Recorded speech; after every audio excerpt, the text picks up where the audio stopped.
Welcome to the Lean by Design podcast, a show that explores the relationship between people and workflow design within the life sciences industry.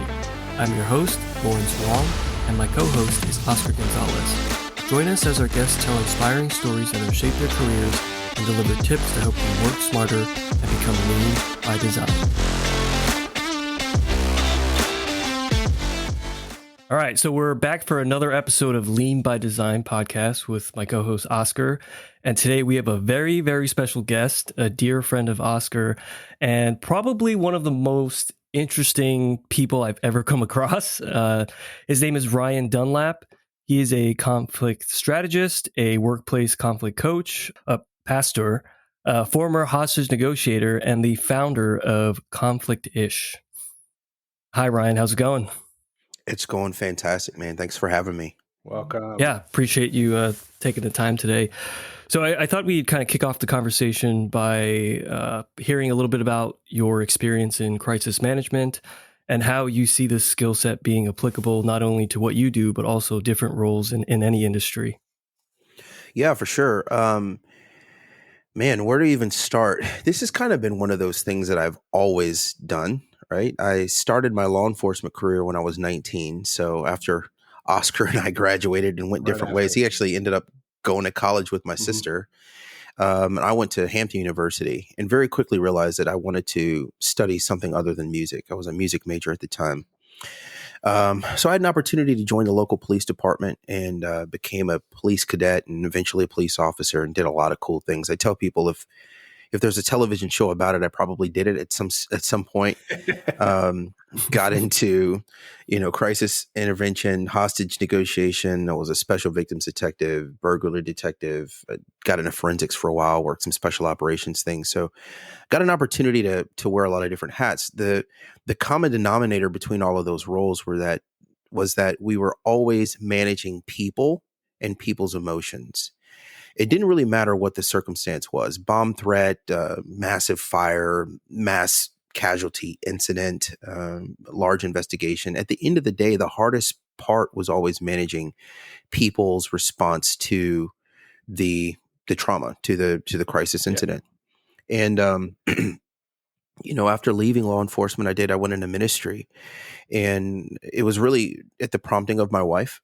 She said, "Hey, you're always playing G.I. Joe and saving the world, but I'd like for you to be a dad now and be a husband." So went into ministry and joined a very large church in Atlanta, tens of thousands of members, multi-site, international missions base in Mexico. It was very much a corporate security space. And what I found was a lot of the skills I gained in law enforcement were immediately transferable.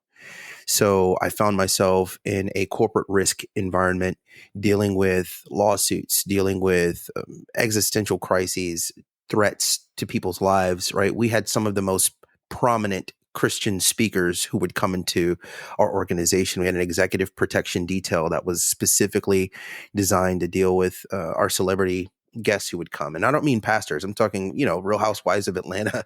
Whenever a celebrity guest would come to church to worship, we had planning and advance work. And it was a lot of stuff. But we did have a couple of moments, a couple of incidences that rose to the level of crises that required the same level of attention and people management and emotional regulation and all of those things. And I went on to do some other things. I became the executive director of an anti-human trafficking organization for a season. I served on some state boards, the Human Trafficking Advisory Council for the state of Tennessee, the Sexual Assault Response Team State Expert Committee for the state of Georgia, working with legislators and building out best practices for just sexual assault response and investigations in those different spaces. So what it came down to is really always being in a room with decision makers who were pre-planning crisis or disaster. Is really what it came down to. Always trying to be two steps ahead of the worst possible thing that could happen and reverse engineering it to figure out what's the best response strategy we can put down on paper that we can reality test with exercises and things of that nature, then reevaluate to gauge the effectiveness of the plan and to always keep our teams and our people ready to go and respond to a real world event. That was the world that I kind of came in, and it didn't matter what my job title was. The process of thinking through that has kind of stuck with me up until the point where I created my business.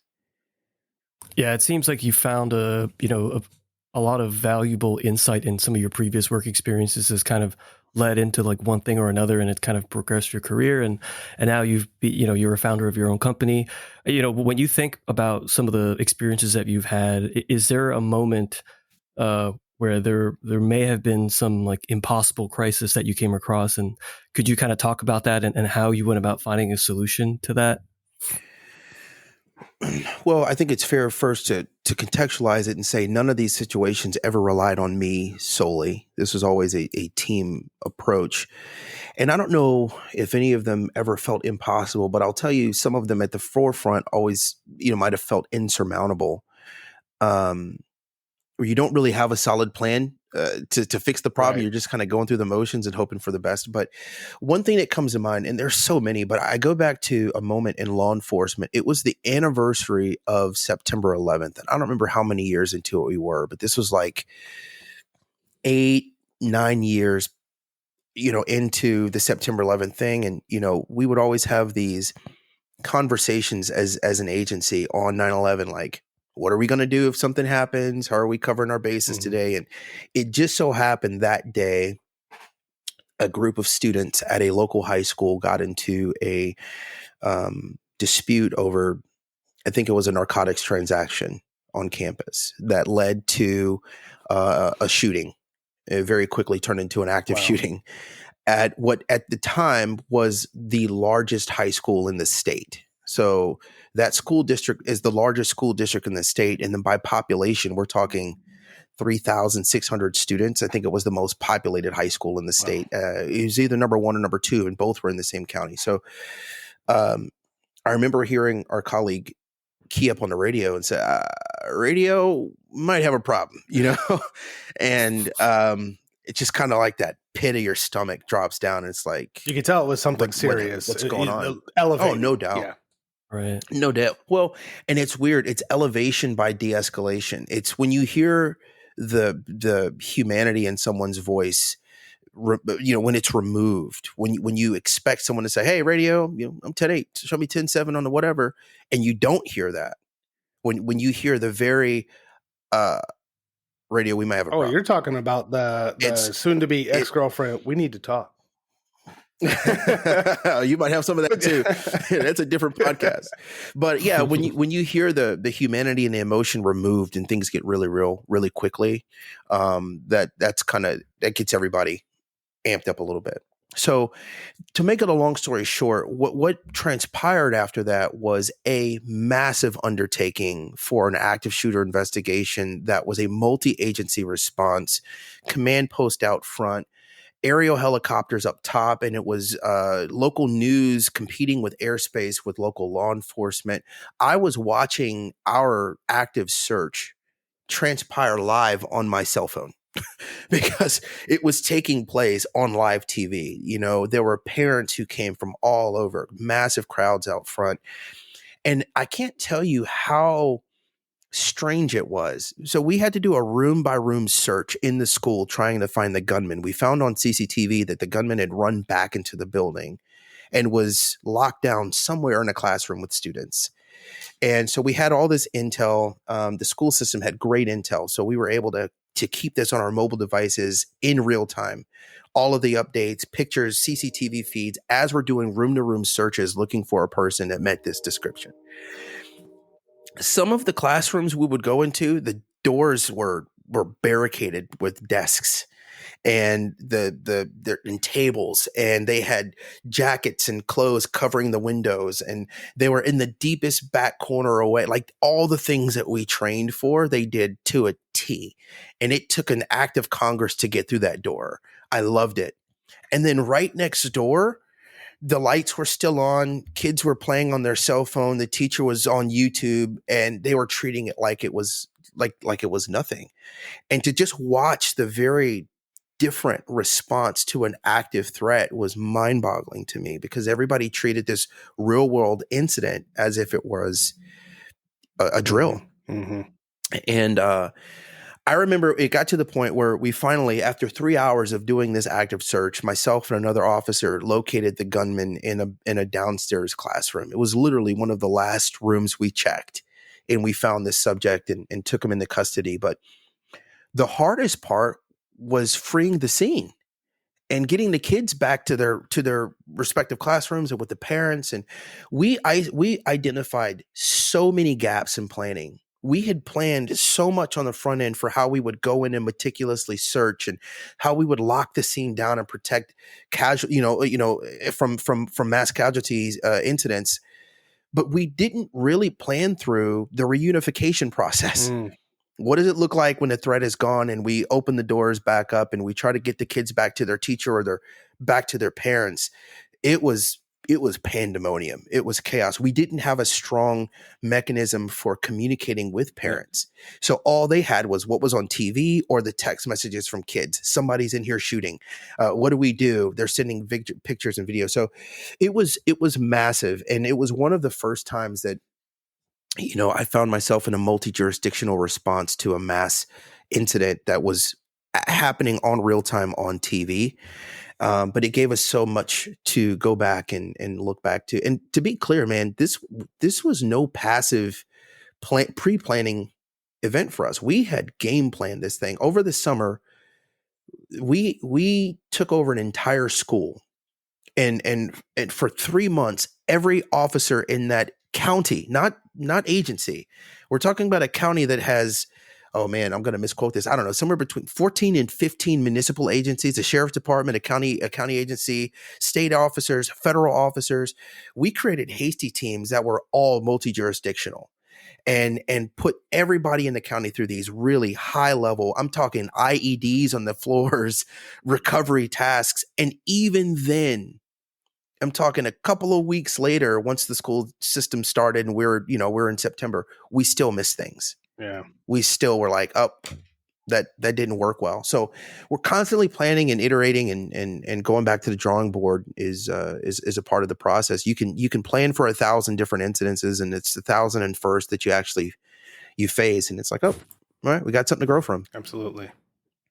Yeah, I think there's kind of two parts of the story I want to kind of dive deeper into. And, the first being, as you and the team are making your way through the hall, I could imagine that we have listeners that are, maybe not find themselves in that, kind of a high pressure situation. But there may be other circumstances where it causes them to get very overwhelmed and they lose focus. So, in that moment, how do you yourself maintain concentration and stay focused on the problem at hand rather than, have these other thoughts in your mind like, oh, I hope, so-and-so isn't going to rush through this hallway. And, I hope, nobody gets hurt. And you're thinking all these thoughts, but, to actually get the search done, you have to stay very focused and concentrated. And as a leader, I would imagine that, you got to have the same response to your team and kind of guide them through that. Could you talk a little bit about like what your mindset was like during that moment? Yeah. So it's a couple of things. One, on the front end, because we had trained for these types of things, I was fortunate enough to graduate from SWAT school I went to FBI SWAT school before I was a hostage negotiator.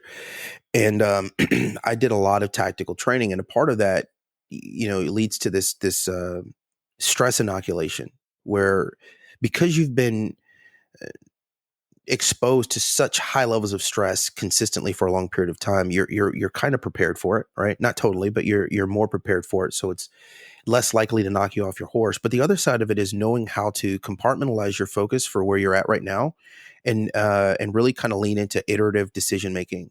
So if I go into that moment and I'm saying, man, I've got to make sure nobody dies, that's really hard. That's big, right? So you have to make your world small and solve the problem that's right in front of you. Right now, I've got a classroom full of 30 kids to my left, and I've got a hallway that's got an unknown threat ahead of me. So how do I pie off on this hallway, make sure that no threat comes from a location that I haven't cleared yet, while making sure somebody clears this room and we don't lose any ground that we've already gained. So I'm solving one problem at a time. And then when I clear that classroom or my team clears that classroom, we'll advance forward. We'll clear the next. We'll clear the next. We'll clear the next. The picture becomes more clear as you navigate it. And I think what happens a lot of times in crises, we're overwhelmed at the magnitude of the problem. We're overwhelmed at the scope of the issue. And in a tactical environment, or when those of us are, faced with making big decisions, even if it's not tactical, when you've got a big decision, there's that saying, how do you eat an elephant? One bite at a time. Yep. So it's about knowing how to make your world small, focus on the things that are immediately in your control, iterate, evaluate, execute. Okay. So you iterate, you make a decision, you evaluate the fruit that came from that decision, make whatever changes you need to make, and then you execute the next step. And then you do the same process over and over again. And so that's the way we did it. I'll be honest with you, man. Most of the time, the emotional dump, the breakdown didn't happen until after the event was done. There were things where 2 or 3 days later, it hit me like, oh my God, I almost died last week. That's big. You know what I mean? But like in the moment, it just, you're not focused on the outcome that's outside of your control. You're focused on what you can do right now, doing that to the best of your ability, trusting your team to do what they can do, what's right in front of them to the best of their ability, communicating and collaborating well so that you can get to the next step, to the next step, to the next step until the outcome emerges. Now, we all have an expected outcome, right? We have a best case scenario, but we also kind of in the back of our mind, we lean into BATNA as a best alternative to a negotiated agreement, right? Mm-hmm. So if it doesn't look the way I want it to, if it can at least look like this, it's still a win, right? So we get closer to a desired outcome, but we're not locked into it, not focused. We're focused on the task right in front of us. You know what I mean? You're listening to Lean by Design podcast, and we'll be right back after a quick break.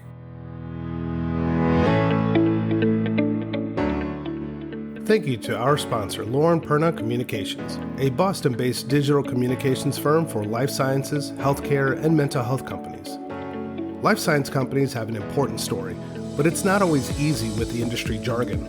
Lauren and her team turn your technical talk into compelling content that feels authentic to your brand and resonates with your audience. If you need help with your digital content or copywriting, visit laurenperna.com to learn more about how they can tell your company's story. Yeah, and I think, to build on that, I think there's a lot of aspects to project management and even other areas in life where if you kind of put yourself through the reps of doing these difficult things that you get, I'm not going to say 100% prepared for these moments, but you're more prepared than if you were not, putting yourself through those situations. Yeah. I think I've seen a lot of project managers try to do everything all at once and they're not really scoping the project correctly. And so you end up trying to create a process for like the entire ocean, for lack of a better word. And so what you really should be doing is like, okay, let's downsize the scope and understand like what are the things we actually need to do to solve the problem and not try to help everybody out with everything they need to do, because that is not the problem. The problem is we need to get from A to B and not do everybody else's job. I don't know, Oscar, if you want to add anything to that from what you've seen in the past as well. It's funny because as he was talking, I was thinking, man, this is, it has a lot of similar structure as project management. And one of the things that I heard on, I was listening to a podcast, Chris Doe, who we listen to quite a bit. He was discussing the differences between reacting and responding, and just kind of how, in the given scenarios that we're in, especially in the workplace, there is a time and a place for each of those, and where we intend to respond, we end up usually reacting, and it causes a result that we were not expecting because, that was our approach. And then when you sit back and realize, I actually reacted to that. I did not sit back, understand what is in my abilities. What can I do now? How can I, make sure, to your point, that I don't lose ground and that I can continue to go forward, whether it's in a project or in a conflict. And I think that's a really important thing for folks to recognize and to understand, is that you have the choice to react to something, but you also have the choice to respond to it instead. Yeah. May I speak to that? Absolutely. One of the biggest challenges with responding is it requires some level of emotional regulation and a realistic worldview. Most of the time when we are reacting based off either a limited worldview where we haven't gone through and done the first step of really effective conflict management or crisis management, which is understand the problem, right? So we're simply trying to create a solution to a problem we don't fully understand. The other side of that is we try to solve problems in an emotional state where our rational and reasonable brains are disconnected from everything else. So we're operating out of our limbic system. It's our reptilian brain. It's fight, flight, or freeze, or fawn. Mm-hmm. And it is that immediate self-preservation mechanism that says, I have to protect myself from this outcome. And we just react. We say the thing or we do the thing that makes sense right now. Now, the cognitive distortion in this is that it does make sense for right now if you're trying to solve a right now problem. The reason we don't want to do too much reacting and lean more into responding is because we're not simultaneously evaluating the long-term implications of that decision. Sure. So reasonable and rational brains can effectively evaluate the right now and the tomorrow, whereas to our reactions are typically an inclination to solve immediate discomfort. Whatever I need to do right now to feel good right now, it's survival. We'll do this out of reaction. And so to make it relevant for project management, man, I remember I had moved on from law enforcement and I was in my executive director of operations role. I woke up one day and I went from this senior risk officer, I might have had like a $650,000 budget as the director of security for this massive organization to like, oh, today you're the executive director of operations. There's a $20 million line item essentially. And I need you to go build this building downtown. And it was like an $8 million project. And I had never in my life built a building. And so, we're looking at blueprints and there's engineers and there's architects and as-built and design stages. And I was overwhelmed and everybody was looking at me like, what's the next step? What do we do? Mm. And I remember I wasn't trained for that. You know what I mean? I was a police officer a couple of years ago. So it was a different type of crisis. Yeah, it was existential crisis for me.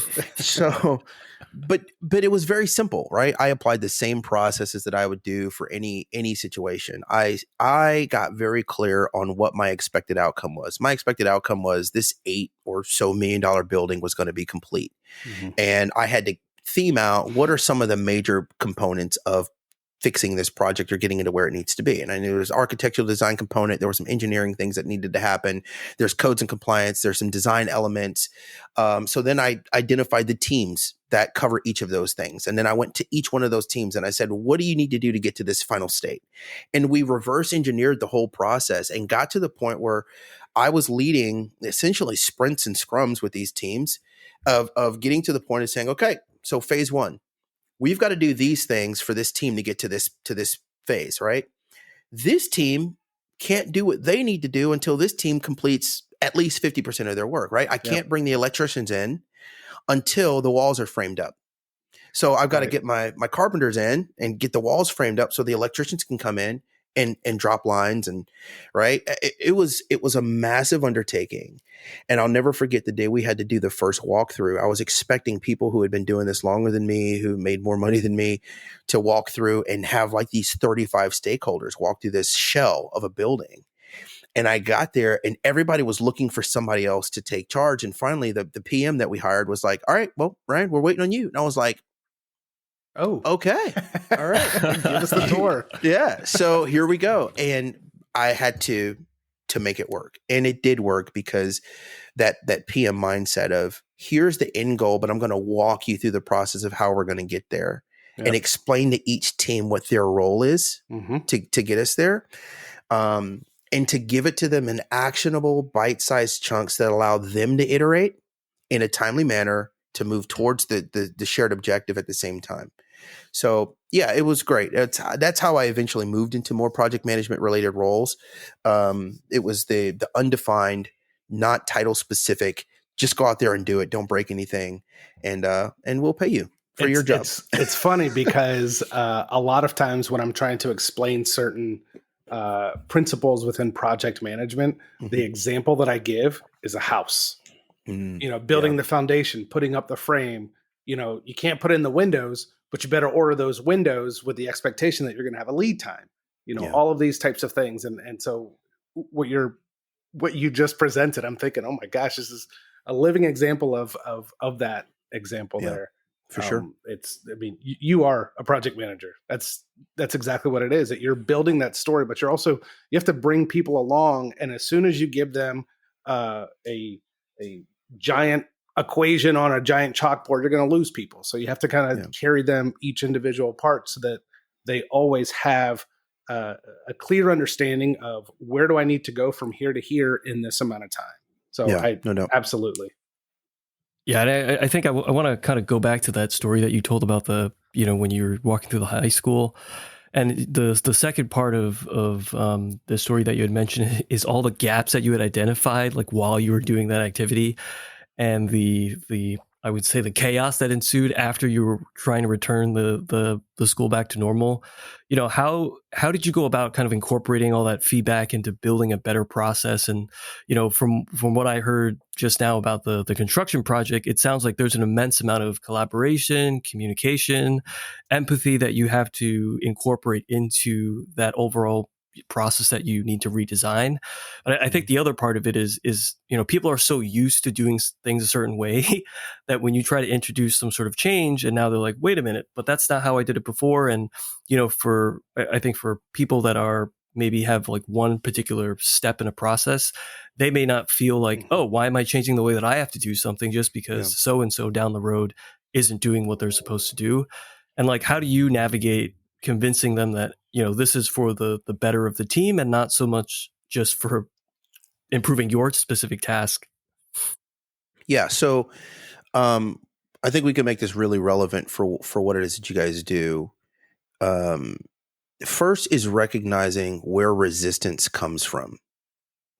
Okay. Resistance typically comes due to a lack of clarity or a lack of psychological safety. Okay. So every business problem is a people problem. And what happens a lot of times is we focus on the process so much, we focus on the problem so much that we forget that at the back end of all of it is a person. There's a person designing it, implementing it, executing it, analyzing it, tearing it apart, walking through it well, not walking through it well. So it comes down to people. So if we go into trying to lead change management or change behaviors from a process ones and zeros standpoint, and we fail to connect with the X and O's, the feelings and the feelings that people have, we miss opportunities. People are not binary; they're emotional, even if they present as binary. You hit on something very important. It's that we are married quite often to routine. And so when I go into organizations and we talk about organizational process-based conflict, typically what I say is, let's identify your standard operating behaviors, because that's what's overriding your standard operating procedures.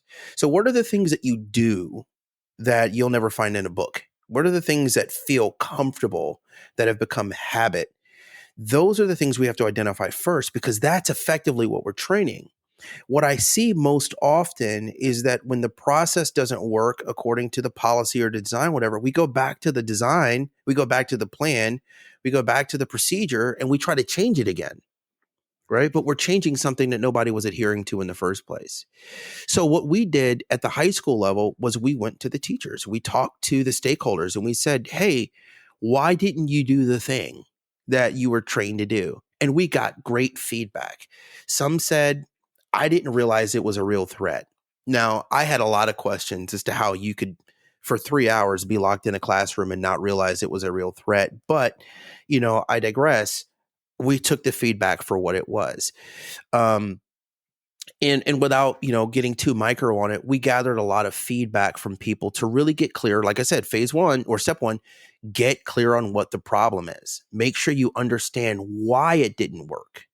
Right? If I come in and say, well, it didn't work because of XYZ, I'm using a hypothetical example at this point. It becomes a scientific process. And now I've got to go reality test it with stuff that may or may not be moving us towards a desired objective. So I ask for input. So with the schools, we got feedback from students, feedback from parents, feedback from teachers to figure out where communication breakdowns took place, where the process on paper didn't translate well in real life. Okay.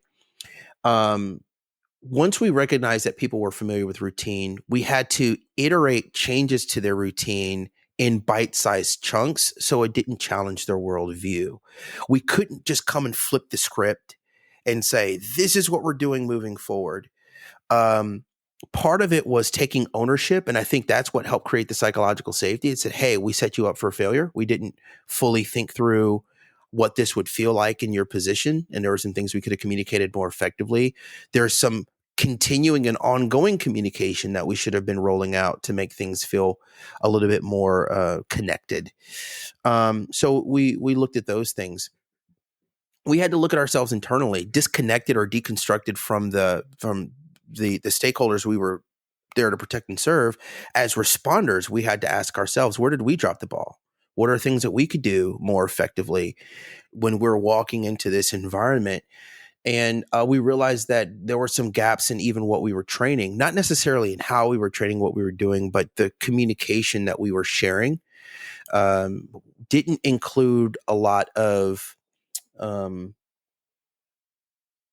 it didn't include opportunities to think through or ideate through non-perfect circumstances. Okay. Mm-hmm. So basically, if you think about a science experiment, right? Be careful. The conditions have to be set. No, that's not a bad thing. The conditions are set, right? You've got a control, and then you're going through a process, so much so that I can repeat your process and get the same result. That's how we get theories, right? Yep. So we're doing the same thing to get the same result. But when you're dealing with human behavior, the circumstances around what you're doing are never stagnant. They're never consistent. They're never the same thing. And so if I tell you, if there is a threat, walk out that door, walk 300 yards, and then take a left, you're going to do that. But what if the threat comes through that door? Now it's like, I didn't give you a backup plan. So what we did was, here's a clear example. We stopped telling teachers which route to take during evacuation drills. We gave them options. You have a primary, a secondary, and a tertiary. You can use whichever exit makes the most sense for present circumstances. Now they're being trained to be decision makers and not sheep. And what we had during that initial incident was we had a lot of sheep who did nothing because nobody was telling them what to do. And we wanted them to learn how to make decisions under pressure. So we gave them options. So that's just one example of how we went back and reevaluated how we were teaching, how we were training, and what we were disseminating that says, we didn't give them permission to decide. We need to give them permission to be active participants in this process. And it helped change the game for them understanding their role and responsibility in those kinds of situations. I always give people this, my 3 Ps of priority. It's people, processes, then products. Right. And think about this in any sense that you've ever kind of navigated through. I feel like somebody's coined this before. I might have read it in a book or something, but I forgot who did it. So I'm not taking ownership of it. It's just something that I've held on to for a long time. If you think about any problem, generally speaking, a lazy leader will try to productize their way out of it. They'll buy a solution, a new software suite, new tools, new instruments, whatever. They'll try to buy something to try to solve the problem, right? Right. Yes. But go back to what we said before, right? At the end of it, there's a person leveraging that product. And if the person is not right for the system or for whatever, the product's not going to be leveraged to the best of its ability, right? Yep. So then they say, okay, well, we bought the product. Let's come up with a standard process for how we deploy it. Okay. Well, again, you've got processes being implemented, but you might not have the right people to navigate, implement, or establish those processes. So you still end up with very little to show for your effort. So I always tell people when it comes to processes, conflict management, project management, whatever it is, start with people. Do you have the right people in place? Do they know what their roles and responsibilities are, right? If you ever do a FEMA class on incident command, you have to identify who these key stakeholders are. You have to assign them, and they have specific responsibilities according to their roles. Get the right people in the room. Then you follow this process, right? And then you determine what products you have access to and how you want to leverage those products. Okay. We tend to do this backwards. We look at products, we look at processes, and then people. We try to kind of cherry pick people and put them into play. And it starts with people. Make sure you have the right people. Make sure they have the requisite skills, the right vision, the proper outcomes in their mind.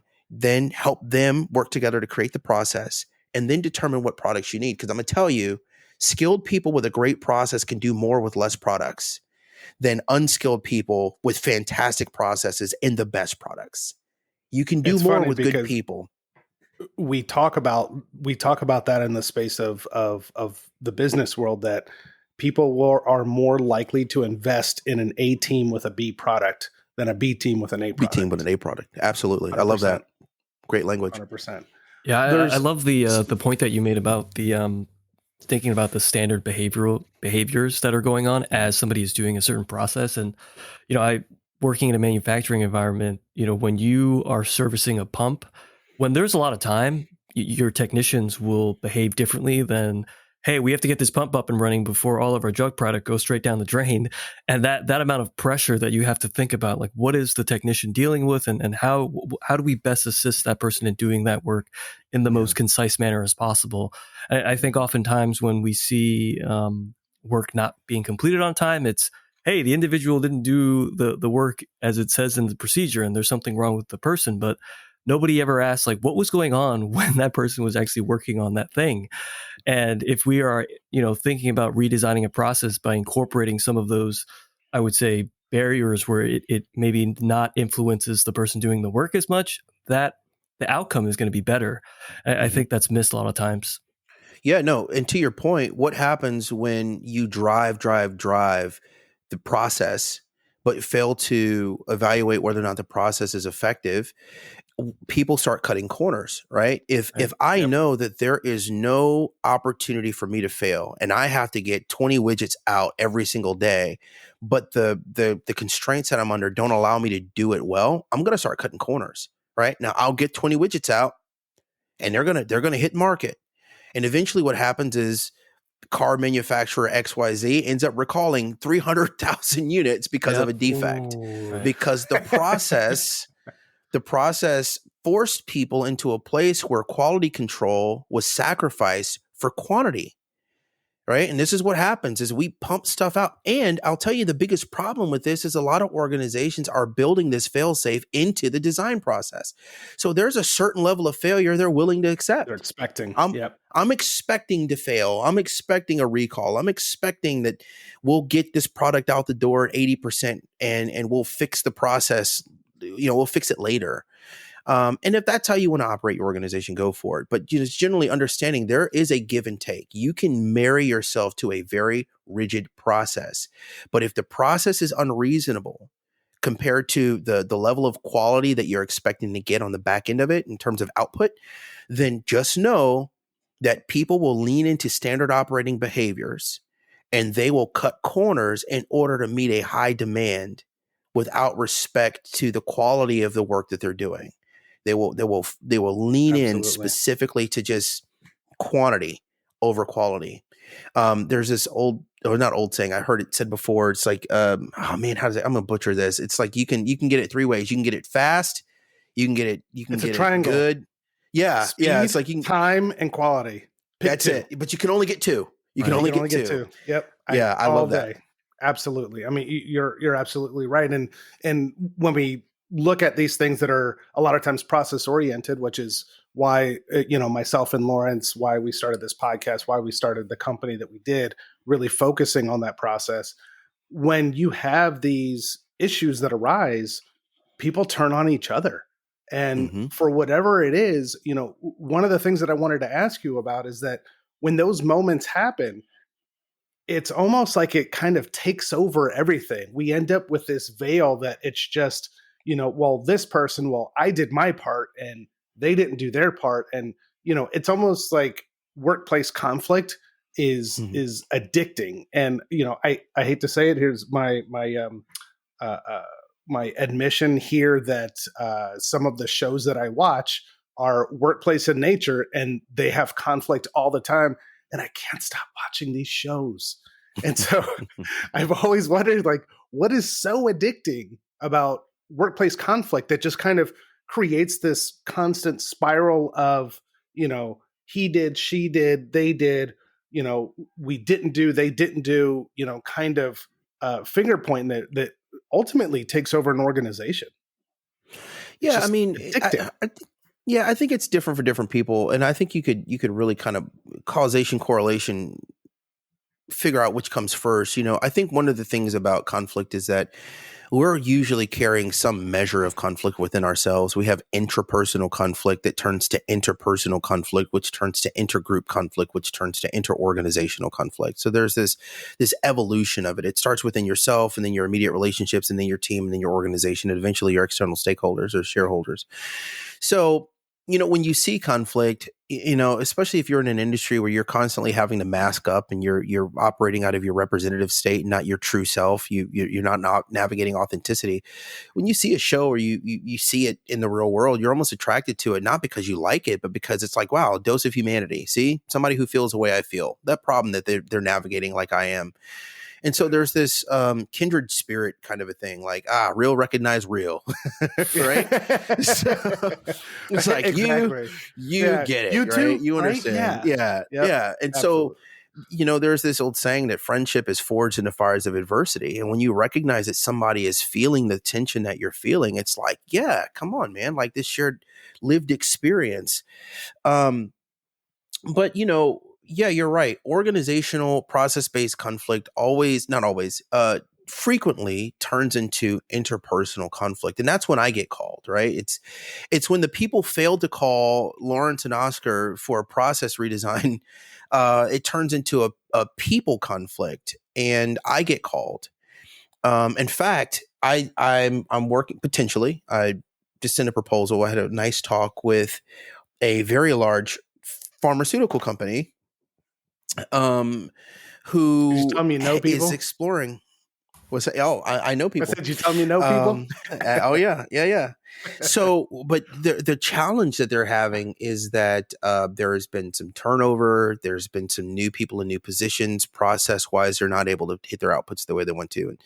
And so I was like, okay, cool. So in my mind, I was getting ready to put a proposal together for some process-based conflict. And the person I was talking to said, yeah. And so basically we need help working with each other.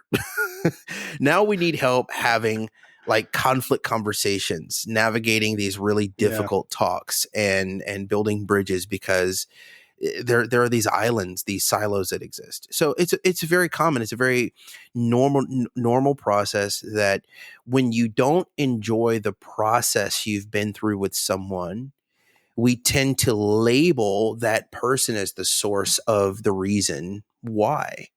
So, I tell people all the time, you think you're solving a problem, you're really solving a person. And it's one of the reasons I don't personally ascribe to this idea that there's any such thing as healthy conflict. I push against that every time, all the time. I do not believe there is such thing as healthy conflict. Conflict is neutral. If you're healthy and the process that you navigate through conflict with is healthy, you will experience a healthy form of conflict. If you're unhealthy and your processes are unhealthy, you will experience an unhealthy form of conflict. But conflict isn't the issue. It's how you navigate it. It's the mindset you take and the processes you walk through. So that's kind of my thought process with it. And so what happens is people with this idea that there's healthy conflict, they'll celebrate it and say, you have to embrace healthy conflict, Oscar. Like, Lawrence, you guys have got to come to the table and embrace healthy conflict, because it leads to innovation and deeper connections. And through that friction, you can get things done. One of the leadership books, which I don't know, one of these leadership books, was it Northhouse? This one right here. There's a quote in Northhouse's leadership book. At some point, I think it says that high capacity or high functioning teams will insert conflict and contention in order to get things done, because it's working under pressure that you get like the best of people. I get that, and it's not wrong. Hear me. I'm not saying it's wrong, but what I'm saying is there's a second part that most people leave out. Even when you're able to leverage conflict to get positive outcomes, we almost always fail to solve the people in the background. So I can use conflict to solve a problem with you. At the same time, I'll tell myself, oh my gosh, working with Oscar was a nightmare. I'll never work with him again. I'll never trust him again. Right. I'll never invite him into a project again.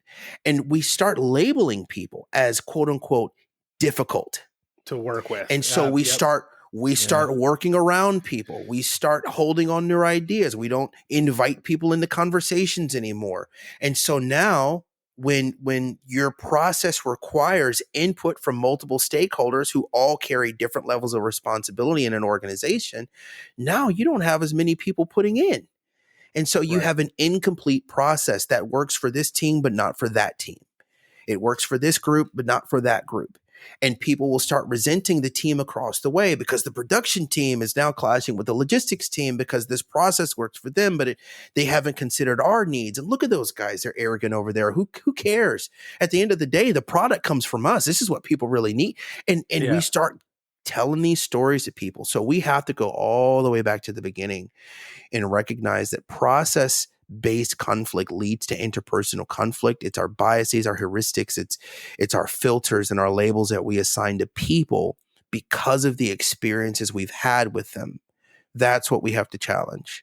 That even if I go through a difficult process with Oscar, that doesn't mean that Oscar was difficult.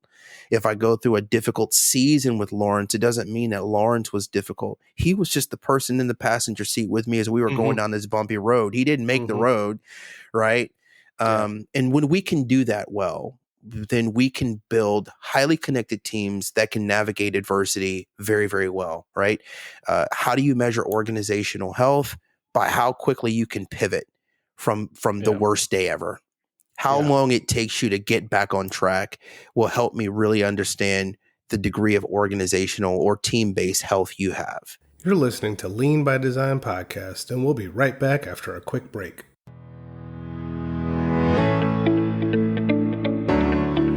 Do you suspect your life sciences company could do things more efficiently? Maybe you're seeing costly workflow issues, or maybe the work feels more difficult to perform than necessary, affecting team morale. If any of this resonates, reach out to the team at Sigma Lab Consulting for a free consultation on how we can develop and launch a custom solution fit for your team. Our consultants will build a custom workflow solution for your team to reach peak efficiency. Find out more at www.sigmalabconsulting.com.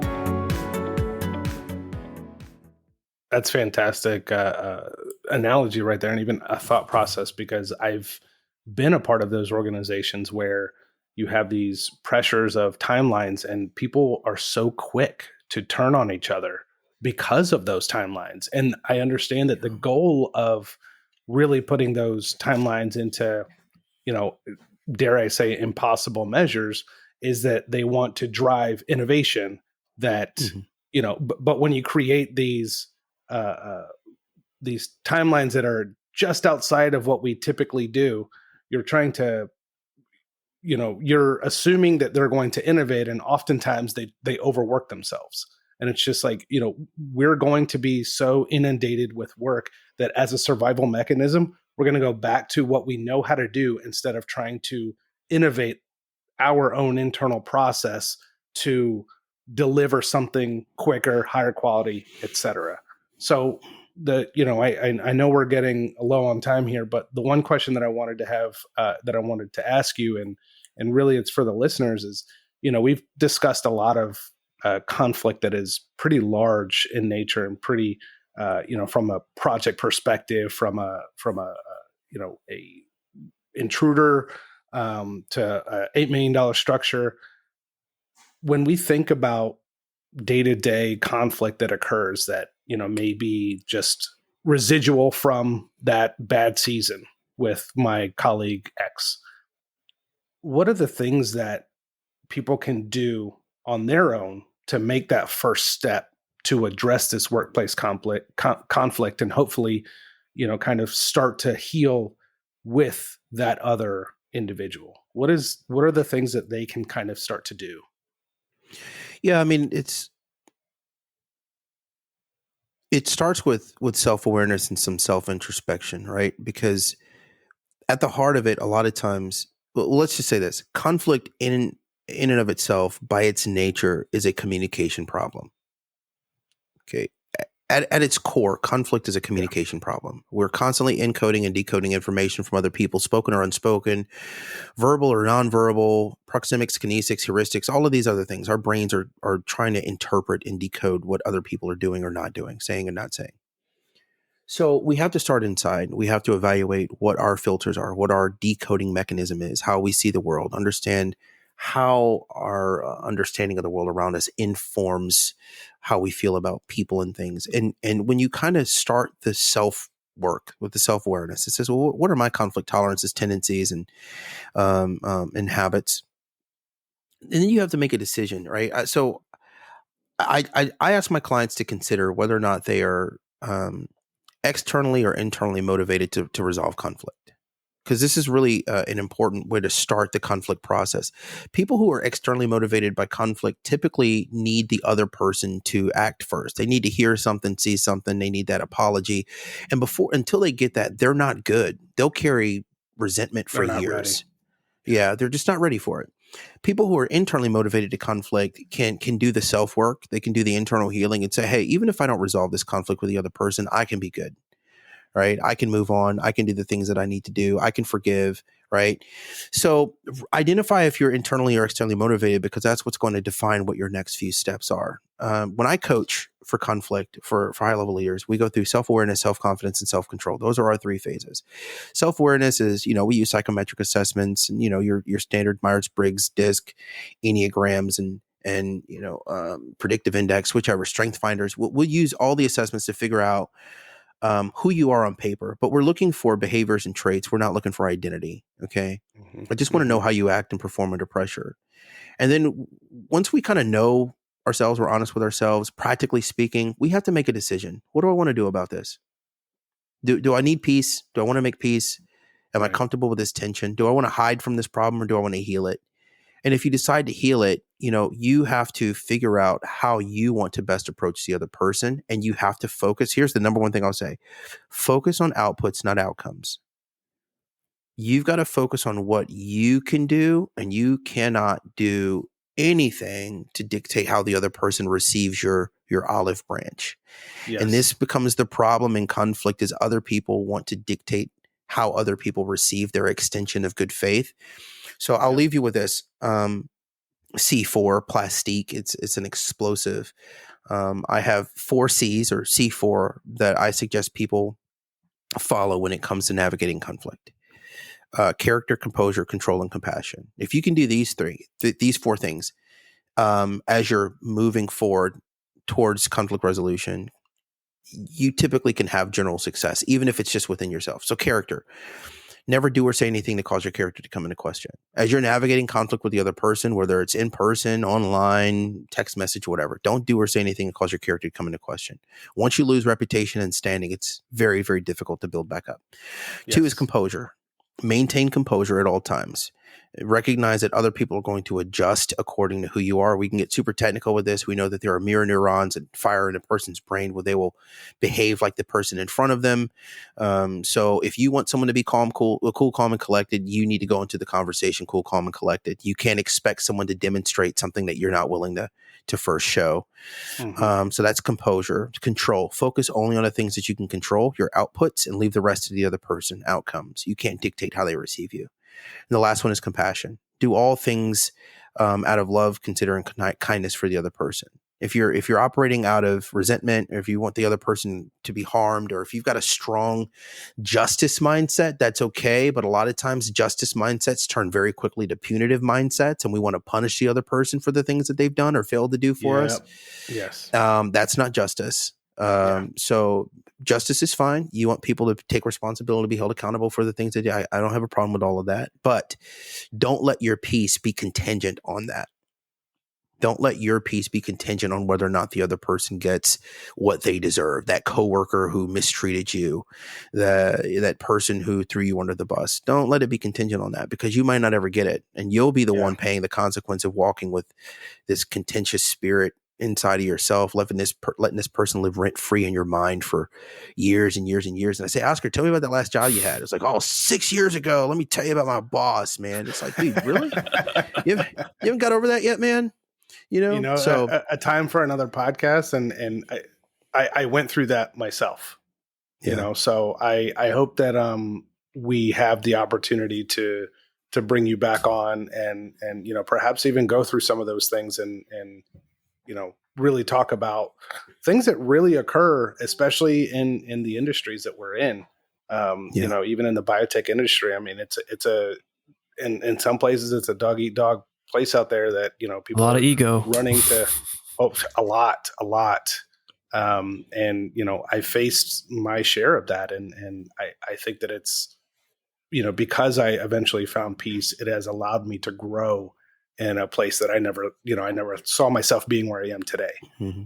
It's great, man. It's good. I tell people all the time, conflict can change you or it can grow you. Most people think that change is growth, but not all change is growth. And you can change all day, but understanding like, man, there's so many people, they say, how did I get to where I'm at today? How did I become who I am? Well, you changed, right? But everybody can change. The question is, did you grow? Have you improved? And the same thing with process improvement, man. People can change processes all day. It doesn't mean that you've grown as an organization. Your productivity hasn't maximized. Your morale hasn't changed within the team. Your efficiency hasn't gotten better. So be very focused on not changing things, but growth. Growth is the goal. And with conflict, man, we're going to experience it, but we really want to make sure that the conflict allows us to change in a better direction, right? Yeah. We want to grow towards something better for sure. Absolutely. Yeah. Ryan, I just want to say on behalf of Oscar and myself and all the listeners, thank you for, being here today and everything that you do, from all the stuff you do on social. I've been following you since we met, and there's a tremendous value in what you have to offer to us. So how can people get in touch with you and what's your hashtag and things like that they can find you? Yeah, man. So we're Conflictish everywhere. Shout out to my attorney working on these trademarks. Conflictish.com. Find us on Instagram and TikTok are the most popular channels. We're, over 160,000 followers now across those platforms. Conflictish is Conflict ISH. We do discovery calls for people who are saying, hey, I'm dealing with conflict and I really want to help. I primarily work with leaders and teams. So executive leaders, C-suite leaders, and or their teams. But we also do workplace training. We do a lot of workshops and a lot of speaking engagements, a lot of keynoting, talking about the topic of conflict and self-leadership. Right. So, yeah, man, give us a follow. Give us a like, man. Awesome. Absolutely. We'll make sure that we get all that information into the show notes so that our listeners can contact you and look at all the amazing content that you're putting up. So, honestly, from the bottom of my heart, it's been such a pleasure knowing you the amount of time that I have and seeing your personal growth. And, that excites me to see people growing in the way that you're doing now. And I think that you're really providing such a valuable piece of content and just, really, I think you're hitting a home run with really looking at how do we help people grow. It's not the process. It's not the conflict. It's not the situation. Start with the people. And I think that is 100% spot on. So thank you for the work that you do. Thank you. I appreciate you.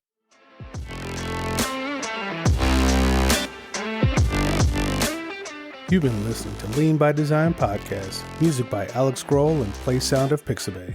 Produced and hosted by Lawrence Wong and Oscar Gonzalez of Sigma Lab Consulting. Until next time, work smarter before you work harder. Thanks for listening, and if you're interested in being a guest on our show, send us a message at leanbydesign@sigmalabconsulting.com. Where's my mouse?